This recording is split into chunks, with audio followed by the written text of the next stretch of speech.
Hello, welcome to Space Events, the show that gives you a brief overview of the awesome events going on in aerospace in a particular month. This one's for April, and let's get into it, Fast Edition. Artemis 2 will carry humans into lunar orbit for the first time since Apollo in 1972. The astronauts for this mission will be announced on April 3rd at the NASA Johnson Space Center. Alright, let's get the obvious one out of the way. There could be multiple Starlink launches for company SpaceX. Starlink is SpaceX's high-speed internet constellation that's been launching into orbit since 2019. At the time this video is coming out, at Vandenberg Space Force Base in California, the Tranche 0 mission for Space Development Agency will be launching on top of a Falcon 9 Block 5. These satellites will be used for low-latency, high-capacity communication between the armed forces and satellites. The boosters for this mission will come back and land at Landing Zone 4 at Vandenberg Space Force Base. On April 6th out of Cape Canaveral, SpaceX will launch the Intelsat 40/Tempo mission. These are communication satellites for Intelsat. The Tempo part of the mission is NASA's instrument to be able to monitor emissions over North America in the troposphere. From the East Coast to the West Coast, we gotta do Transporter 7 for SpaceX. Transporter 7 is SpaceX's 7th launch for their dedicated rideshare program for small satellites. My favorite mission name on this list is JUICE,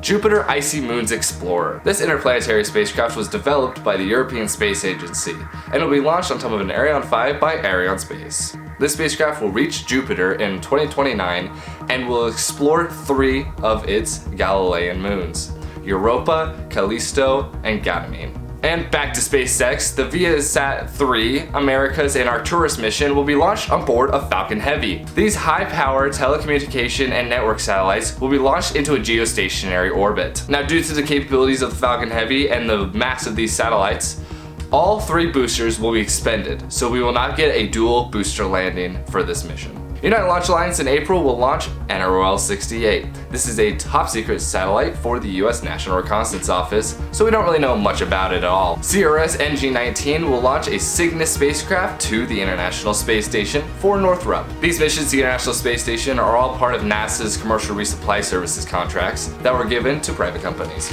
The O3B mPOWER 3 and 4 mission will launch above Falcon 9 at the end of the month. These are the improved second-generation satellites for SES. These are going to a less common orbit, medium Earth orbit.